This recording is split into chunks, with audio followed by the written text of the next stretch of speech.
大家好，我係 David。赤洲顧名思義，赤土紅沙，赤紅色一片嘅山頭，周圍都佈滿咗令人神往嘅丹紅色岩土。喺島上漫山遍野都係褐紅色嘅礫岩、沙岩同埋粉砂岩，名為赤洲島。赤洲有獨特嘅赤紅色丹霞地貌，所以呢一度亦都被譽為海上丹霞，係香港嘅世界地質公園之一。而家就跟我一齊遊覽一下啦。咁前往嘅方法呢，我就會喺彩虹村嘅 C1 出口穿過隧道上地面，行前幾步，我哋就可以揾到往黃石碼頭嘅96號 R 巴士。咁呢個巴士呢，只會喺假期先會開出嘅。咁今日係聖誕假，就可以搭呢一架直接去到黃石碼頭。我哋喺黃石碼頭落車。我哋今日前往赤洲島呢，其實就冇街道可以直接到達嘅。咁去到黃石碼頭呢，我哋需要聯絡一啲艇家呢，就 book 好一個時間去同埋返嚟嘅時間。我就預先聯絡咗艇家，10點就起程嘅，跟住下晝4點呢就返嚟嘅。咁 book 一個快艇呢，最少就要有10個人嘅。咁每個人嘅船費呢，就係100蚊來回嘅。大家如果有興趣去赤洲島嘅話呢，可以聯絡呢一位張生，佢都係幾風趣幽默嘅人嚟嘅，最中意呢，就係講一啲押韻嘅金句。咁啊，大家 book 船期嘅時候，亦都要留意風勢，因為大風呢未必會開船嘅。我哋今日一團15個人，咁大概坐15分鐘嘅船程呢，就可以到達赤洲島。好快脆，我哋就登陸咗呢一片赤紅色嘅土地。今次係我大衛第一次組團，約埋各位粉絲一齊探索赤洲島。呢一班就係我今日嘅團友。咁好多謝各位觀眾好踴躍嘅報名。事不宜遲，我哋而家開始遊覽呢一個有海上丹霞之稱嘅赤洲。今日登島嘅位置呢，就係赤洲嘅北灣，叫做流水坑氹嘅位置。喺地圖所見，我哋可以見到赤洲島所有嘅景點呢，大部分都集中喺東部位置嘅。而西邊呢，大環仲有一個珊瑚區。喺遊覽景點之前呢，我哋有啲守則呢都需要遵守嘅。了解完地圖同埋守則之後，我哋又準備出發啦。我哋喺呢一個北灣度落船。可以見到呢，周圍都係赤紅色一片。咁啱呢，今日嘅天氣呢就非常陽光普照，非常合適欣賞呢一度嘅奇岩怪石同埋影相。呢度嘅岩石呢，最主要都係以一啲礫岩同埋粉砂岩所組成嘅，咁亦都稱為赤洲島。流水坑氹呢一度嘅水質非常清澈，可以望到漸變深嘅天藍色，係一個好靚嘅海岸。喺流水坑氹呢一度呢，曾經都有英軍駐守過嘅。所以亦都會殘留咗一啲廢棄咗嘅設施。赤紅色嘅岩土呢，喺其他嘅地方呢係比較少見嘅。呢個亦都係赤洲最獨特嘅地方之一。我哋上返去上邊嘅石屎路，開始尋找其他嘅景點。今日呢，我就會順時針繞住東邊行一小處嘅地方俾大家欣賞。嚟到赤洲島呢，好多時都要攀爬一啲岩石嘅。上到嚟呢一個線形嘅樓梯位呢，就真係要分外小心啦。所以我哋嘅裝備上邊呢，最好着一啲可以攀爬嘅鞋，同埋戴一啲可以防滑嘅手套。我哋嘅團友呢，就坐咗喺呢一度，咁呢一度亦都係一個好靚嘅打卡位。從高處望返落去北灣，成個嘅高度呢，就只有我哋一團15個人，非常遠離煩囂，心曠神怡。我哋上返去石階路上邊繼續行程。大家選定嘅路線呢，一定係要預計回程嘅時間足唔足夠。如果想遊覽晒成個嘅赤洲島呢，一定係要預充裕嘅時間，因為行嘅路呢，崎嶇難行，比平路更加費時。要考慮我哋嘅團友跟唔跟得上啦。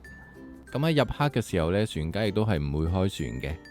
嚟到分叉路口，我哋先去左邊，朝住麒麟牌嘅方向。呢一條路滿布赤沙紅土，幾特別，真係好好彩。今日天公造美，陽光普照，先可以拍到咁靚嘅風景。我哋又站喺更高嘅位置望返去北灣啦，非常秀麗，山明水秀，鳥無人煙，有一種天涯海角嘅感覺，非常舒服。跟住我哋就想去山頭嘅另一邊，嗰度有更加壯麗嘅赤色岩土。嗱，呢位團友指嘅方向呢，陣間我哋就會站喺呢一嚿石上邊呢，觀賞赤洲最令人驚嘆嘅赤色丹霞。赤洲嘅東面、南面都遍佈咗獨特嘅褐紅色礫岩同埋粉砂岩，所以東面嘅風景呢，先係呢一度嘅主題。赤紅色嘅丹霞地貌，亦都被譽為海上丹霞。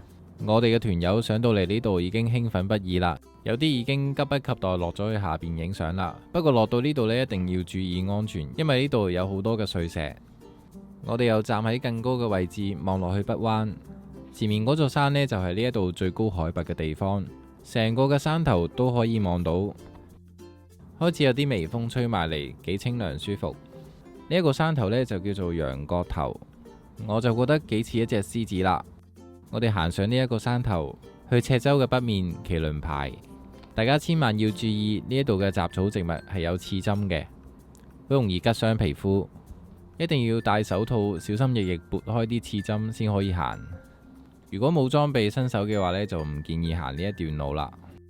從呢一個角度望落去，就係赤洲嘅東面，亦都係呢一度最靚嘅地方。赤紅色一片，鮮豔奪目。赤色嘅丹霞地貌不愧為海上丹霞。下邊有一個凹咗入去嘅空位，名為赤洲洞，亦係呢一度嘅景點之一。陣間我就會帶大家落去睇下啦。我哋開始可以見到麒麟牌啦，但係千祈唔好得意忘形，因為呢一度有好多嘅刺針，一不小心就會插到周身傷晒噶啦。我喺呢一度都要好小心咁行，不過就算幾小心都好呢，都係插到周身都傷晒噶啦。同埋所有嘅背囊啊、衫褲啊都勾到爛晒，所以我唔建議大家行落去呢一段路。面前呢一個呢，就係叫做麒麟牌嘅地方，咁亦都會叫做七姊妹牌嘅地方。咁大家望落去又似唔似一隻麒麟呢？呢度嘅風景海天一色，非常壯麗。右邊呢，就係太陽升起嘅東面，麒麟牌呢，我就唔落去行啦。咁我哋就上返去山頭。下一站我哋就去呢一個赤洲最出名打卡嘅地方赤洲洞，亦都欣賞呢一度最秀麗最獨特嘅東面。嗰度有好多種從未見過嘅岩石形態，非常獨特。落去麒麟牌嗰條路呢，就相當危險啦。咁但係上到嚟羊角頭呢一個山頭呢，絕對係一個絕佳嘅觀賞景色嘅觀賞點。嚟到赤洲一定係要站喺呢一處位置觀賞呢一度令人神往嘅赤色景色。站喺呢一處北邊嘅位置呢，我哋可以望到成個赤洲島一覽無遺，可以望到獨特嘅丹霞地貌，亦都可以飽覽全個島寧靜嘅風景，被一大片嘅海洋包圍住嘅孤島，感受到呢一度嘅微風，非常清新舒泰。欣賞完壯麗嘅風景，我哋又要落去岩土上邊近距離觀察一下啦。而家我哋就行去赤土上面山脊嘅位置。下邊呢一條路係一條非常陡峭嘅岩石路，亦都有好多嘅紅色碎石，所以我哋行落去呢，一定要步步為營。咁見到我哋嘅團友呢，都已經行咗落去啦，等我都慢慢行落去揾下佢哋啦。落去呢段路呢，盡量要揀一啲冇咁多碎石嘅路呢，搭上去，重心亦都要擺喺後邊，用兩隻手支撐。咁因為我要拍片啦，所以只可以用一隻手嚟攙扶，好彩都冇跣咗落去。咦，喺下邊開始發現咗我哋嘅團友。其實攀爬呢一啲嘅岩石，我覺得都幾好玩，幾有挑戰性，可以揾到好多唔同形狀嘅石頭，亦都可以發揮我哋嘅想像力，去想像一下一嚿石頭似啲咩。呢度嘅岩石怪石嶙峋，有好多嘅打卡位置有待發掘。我哋呢一班嘅團友呢，就好中意發掘一啲好獨特嘅打卡位置，擺上網呃 like。但係喺影相之餘呢，一定係要注意安全。千祈唔好以生命作賭注。面前呢一塊巨石呢，就係我哋頭先上過去嘅羊角頭頂。從呢一個角度望過去，似唔似一隻羊呢？呢一啲就係大自然嘅鬼斧神工，非常有氣勢、非常奪目嘅丹紅色岩土。咁因為呢一度嘅山勢呢比較危險啊，所以我就唔跟佢哋行落去啦。另一邊廂呢位師兄影緊嘅就係呢一度嘅著名打卡地標赤洲洞。等我都落去觀摩一下啦。落嚟呢度呢，真係要小心翼翼，兩隻手攙扶先可以行得到。眼前呢一個呢，就係赤洲洞啦。通常呢一啲嘅洞穴呢，都係一啲海水侵蝕而嚟嘅海蝕洞。有啲人呢會爬落去洞穴嘅中間影相，不過真係要注意安全。睇完海蝕洞，我哋又去下一個地方啦。喺岩石嘅下低近海浪嘅位置，亦都發現咗我哋團友嘅蹤跡。呢一度係幾咁天涯海角呢？團友嘅位置呢，嗰度啲岩石呢比較特別，嗰度啲岩石呢比較岩岩巉巉，好似珊瑚一樣，等我哋又一齊落去睇下啦。咁喺香港好少有啲咁嘅地方可以俾我哋隨便攀爬嘅，可以喺呢一度自由攀爬呢，都係一種冒險嘅感覺。灰色嘅岩土後邊呢，就係我哋嘅團友啦。大家可以望到呢，近岸邊俾海浪拍打緊嘅啡色嘅一啲藻類呢，其實就係紫菜嚟嘅。咁一陣臨走嗰陣呢，我都會裝一樽呢一度嘅特產紫菜拎翻屋企食嘅。探索完下邊嘅岩層，而家就上返去上面山脊嘅位置。喺上山嘅途中，我哋好容易可以發現呢度有好多嘅燕鷗腳。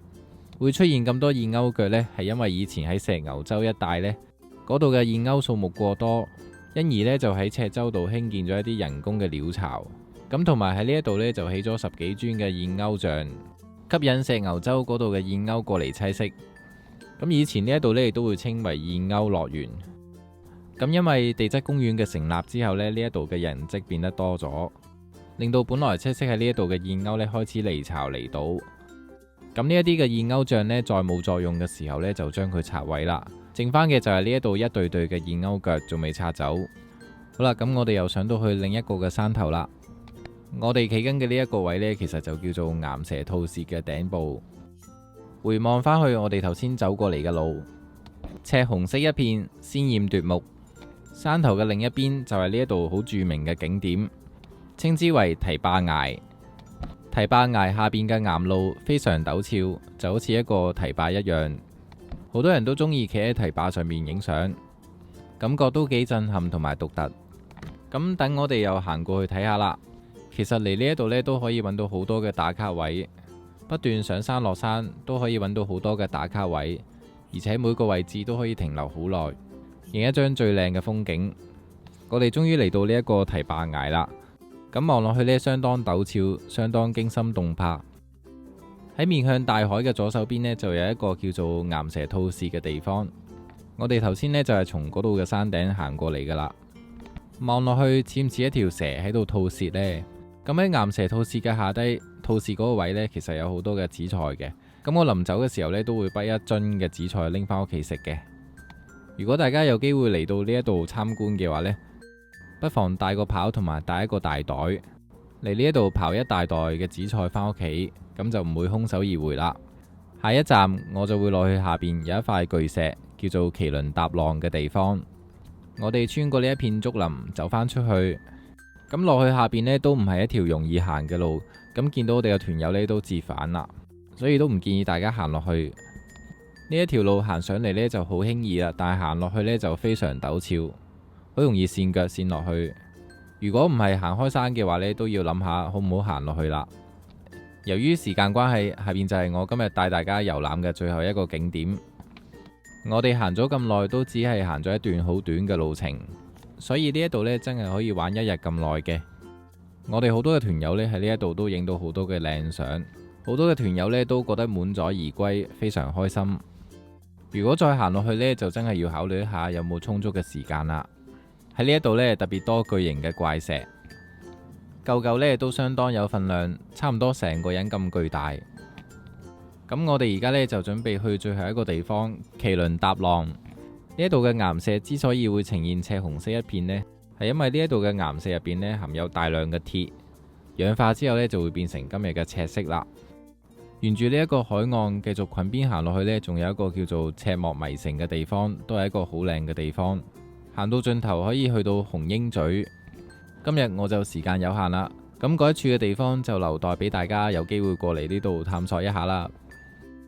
爬上呢一個岩石上邊呢，呢一個咁斜嘅地方呢，就叫做麒麟踏浪嘅地方，都係一樣赤紅色一片。喺岩石嘅下低呢，俾海浪衝擊緊嘅地方呢，就會有好多嘅紫菜出現。由水質乾淨嘅海水天然培植出嚟嘅紫菜，品質一定係非常好。睇到呢一個嘅漁民呢，收穫咗一大袋嘅紫菜，佢哋係專登坐船過嚟呢一度刨呢一啲優質嘅紫菜。可惜呢，今日我就冇帶工具同埋一個大袋。如果唔係，我都想刨一大袋返屋企慢慢食。成大片嘅海苔呢，差唔多都俾佢刨乾淨啦。不過呢一啲嘅紫菜呢，應該就會生長得好快，好快又可以有收成。所謂靠山食山，靠水食水，呢啲嘅漁民呢，就為我哋可以食到優質嘅紫菜而努力。佢呢啲嘅紫菜呢，就會拎返去曬嘅，跟住就會鋪成一餅餅，咁就變成咗我哋平時街市買到嘅紫菜啦。咁今日赤洲之旅觀賞岩石嘅部分呢，就去到呢一度啦，俾大家慢慢欣賞呢一度嘅赤紅色景緻。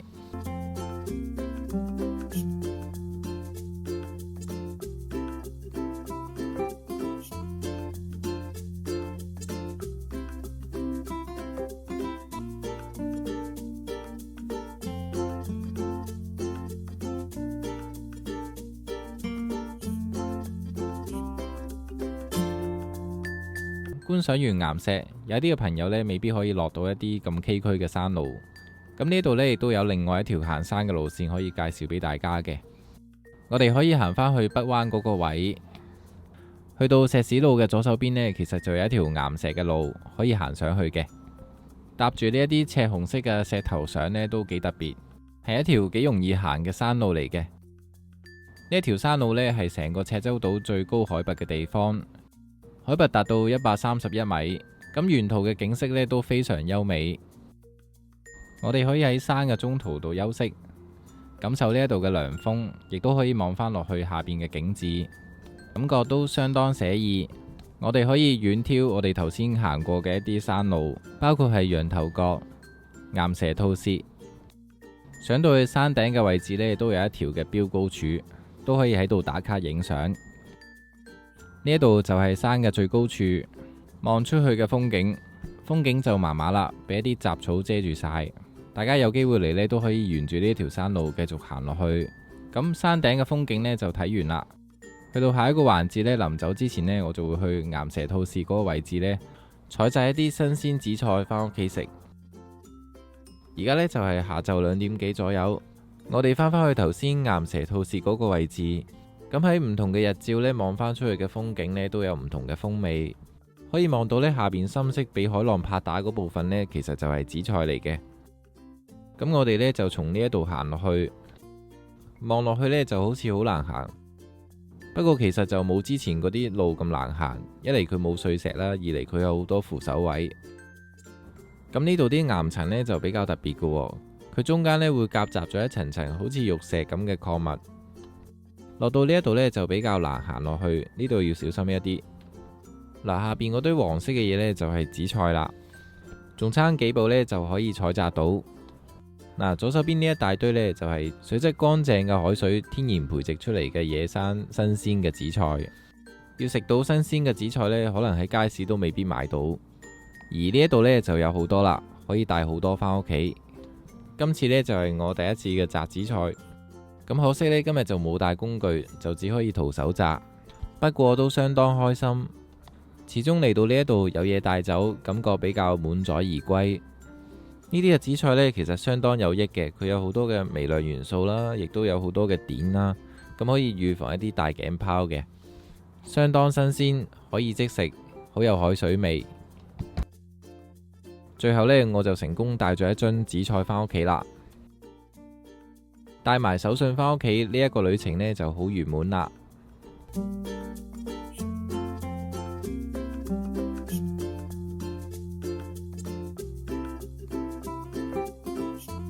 最後呢，由於風勢突然之間變大啊，咁所以全家呢就突然通知我呢要提早走啊。咁好彩呢，喺島上邊呢某一啲位置呢都收到信息嘅，先可以召集翻啲團友呢嚟翻上岸嗰個位度集合。喺風高浪急之下呢，架船要埋岸都比較狼狽。數齊一船15個人，我哋又準備離開啦。好彩我哋都可以安全順利抵達返黃石碼頭。希望日後有機會再搞呢一啲嘅團，一齊觀賞香港嘅好風景。咁今日嘅旅程呢，就去到呢一度啦。多謝大家收睇，中意呢一條片嘅話呢，可以俾個 like 同埋訂閱我嘅 channel 啊。